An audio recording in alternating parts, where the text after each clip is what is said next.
जो मीटिंग्स हो रही हैं यूएन में, उसमें जैसे मैंने पहले कहा, ये मैंने तस्वीर भी लगाई हुई है, कहते हैं कि हमारे वो ओआईसी के 57 ममालिक जो कभी हमारे साथ शिरो शकर हुआ करते थे, वो आज इंडिया पे खामोश हैं, कश्मीर पे खामोश हैं, पाकिस्तान कितने रह गया।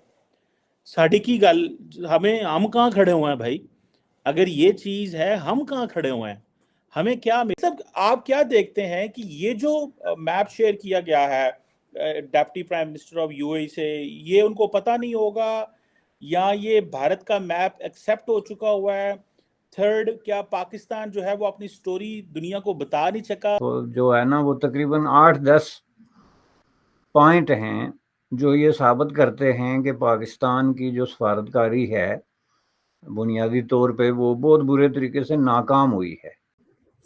हमारी सोच आज भी ये है कि हम अपने से 7 गुना बड़े मुल्क के साथ जंग करने को तैयार हैं और उसके लिए हम 4% ऑफ जीडीपी सारी 70-75 साल से खर्च कर अपने मुल्क का नाम डुबोने में कोई कसर नहीं छोड़े, जहां जाते हैं पाकिस्तान को नहीं।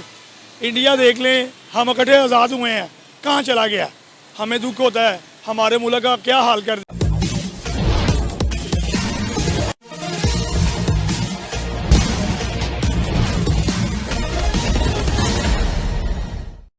अभी यूनाइटेड नेशन की बैठक चल रही है, उसमें पाकिस्तान के कार्यवाहक प्रधानमंत्री ने फिर जम्मू कश्मीर का राग अलापा।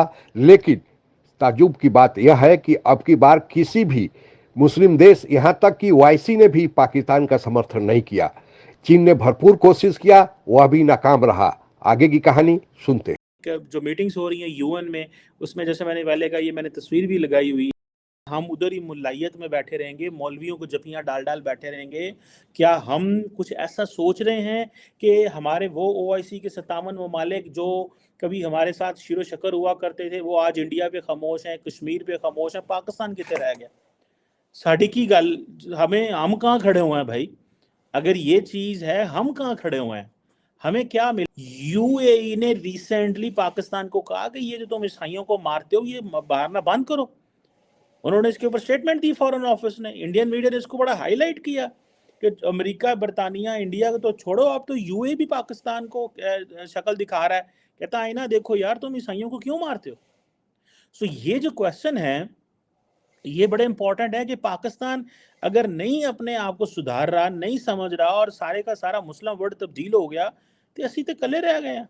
हम सारा टाइम आप तो जो है ना, वो तकरीबन 8-10 पॉइंट हैं जो ये साबित करते हैं कि पाकिस्तान की जो सफारतकारी है बुनियादी तौर पे वो बहुत बुरे तरीके से नाकाम हुई है। और नाकामी की ज़ाहिर डेफिनेशन ये होती है कि जो आप तवक्कुआत खुद रखते हैं ऑफिशियली किसी अटेम्प्ट से या किसी कैंपेन के ज़रिए जो आप इंटरनेशनली चला रहे हैं, उसके नतायज का अगर 10% भी नहीं आता बल्कि उसके उलट आता है और दिन ब दिन उलट आता चला जाता है, तो इसका मतलब फिर ये आपको मानना पड़ेगा कि आपकी जो अटेम्प्ट है या आपका जो मौक़िफ़ है या आपका जो तरीक़ाकार है कैंपेन का, उसमें कोई ऐसी ड्रॉबैक है, ऐसी शॉर्टकमिंग है। तो इस हिसाब से देखें तो ये लेंथी डिस्कशन है, लेकिन हमारी सोच आज भी ये है कि हम अपने से 7 गुना बड़े मुल्क के साथ जंग करने को तैयार हैं और उसके लिए हम 4% ऑफ जीडीपी सारी 70-75 साल से खर्च करते रहे हैं। तो जब आपका जीडीपी उन खर्चों पे चला जाएगा तो फिर आपके ना ह्यूमन रिसोर्स डेवलपमेंट होगी, ना इंफ्रास्ट्रक्चर डेवलपमेंट होगी, ना कोई बुनियादी तब्दीली होगी। अगर होगी भी तो वो कर्जों से होगी। तो इसलिए पाकिस्तान जो है वो इन मुश्किलात में है। और जो 1947 में मुसलमाना ने हिंद ने जो फैसला किया था सेपरेशन का, वो कोई बहुत कामयाब फैसला नहीं रहा है। ये मतलब नहीं है कि हम पाकिस्तान को ख़त्म करने की बात करते हैं ये चीज़, मगर ये फैसला अब एक जिसे कहते हैं कि एक रिव्यू चाहता है। ब्रमिंघम में पाकिस्तानियों के खिलाफ एक कैंपेन स्टार्ट हो गई है। कहा जा रहा है कि ब्रमिंघम जो है वो पाकिस्तानियों की वजह से बैंकक्रप्ट हो गया है, क्योंकि वहाँ पर रहने वाले पाकिस्तानी कोई काम धंधा नहीं कर रहे, बल्कि यूके की गवर्नमेंट पर बोझ बन गए हैं। लिहाजा इनको फौरी तौर पर यहाँ से निकाला जाए। नाज़रीन, ये पहली दफ़ा कोई इंसिडेंट हमें देखने को नहीं मिला। इससे पहले भी हमने देखा कि तुर्की में और यूएई में भी पाकिस्तानियों के खिलाफ इस तरह की कैंपेन स्टार्ट हुई हैं कि पाकिस्तानियों को वहाँ से निकाला जाए, क्योंकि पाकिस्तानी वहाँ पर उनके रूल एंड रेगुलेशंस को फॉलो नहीं करते। इसी पर बात करेंगे आज हम पाकिस्तान की आवाम से, तो आइए चलिए हमारे साथ। अस्सलाम वालेकुम। वालेकुम सलाम। सर, आपका नाम? एडवोकेट सैयद बादशाह। सर, एक बहुत बड़ी खबर निकलकर यूके के शहर बर्मिंघम से सामने आ रही है। कहा जा रहा है कि बर्मिंघम जो है वो पाकिस्तानियों की वजह से बैंकरप्ट हो गया है, क्योंकि वो वहाँ पर कोई काम धंधा नहीं कर रहे और यूके की गवर्नमेंट पर बोझ बने हुए हैं, लिहाजा इन्हें फौरी तौर पर वहाँ से निकाला जाए। क्या कहेंगे आप? पाकिस्तानी अपने मुल्क का नाम डुबोने में कोई कसर नहीं छोड़े, जहाँ जाते हैं पाकिस्तान को। इंडिया देख लें, हम इकट्ठे आज़ाद हुए हैं, कहाँ चला गया? हमें दुख होता है हमारे मुल्क का क्या हाल कर दिया है। और यकीन माने सबसे जो इंसल्टिंग पोजीशन ग्रीन पासपोर्ट की होती है, मैं कोई 6 मुल्क घूमा हूँ, 6 मुल्क मैंने देखा है कि हमारे साथ इतना डिस्ग्रेस करते हैं, साइड पे कर देते हैं, सब प्रोटोकॉल के साथ, इज्जत के साथ, रिस्पेक्ट के साथ जाते हैं। इंडियन हो जाए, श्रीलंकन, इवन के अफगानी भी हो जाए, उनको बहुत इज्जत देते हैं। बात वही घूम चुर के आ जाती है कि जो पॉलिसीज़ हमारे हुक्मरान, हमारे ब्यूरोक्रेट्स, हमारे जो बिग डिसीजन मेकर है वो बनाएंगे तो हमारी जो नस्लें, जनरेशन वो ठीक होंगी। सर, अब दूसरे ममालिक में हम देखें तो इंडियन ओरिजिन भी बहुत सारे रहते हैं, इंडियंस रहते हैं। इवन के यूके के जो प्राइम मिनिस्टर है ऋषि सुनक, को इंडियन ओरिजिन है। आपने कभी खबर सुनी हो कि किसी मुल्क में कहा हो इंडियंस को कि आप लोग यहाँ से बाहर चले जाएं? मैं वही बता तो रहा हूँ कि उन्होंने ना, देखिए, वो कौम बनी है। मोदी MBS के करीब है, MBZ के करीब है, नेतन्याहू के करीब है। ठीक है जी, ये बात अलग बात है कि टर्की ने जो इंडिया का वो जो कॉरिडोर है उसको रिजेक्ट कर दिया, लेकिन वो उसी हद तक रिजेक्ट किया जब तक टर्की को इंगेज नहीं किया जाता। लेकिन इंडिया को इस चीज़ का पता है कि जो टर्की है वो थोड़ी अपने टर्म्स एंड कंडीशन पे चलता है। उधर जो दिल करता खलो जाता है, वो कभी अमरीका न खलो जाता है, कभी यासिर अराफात थे।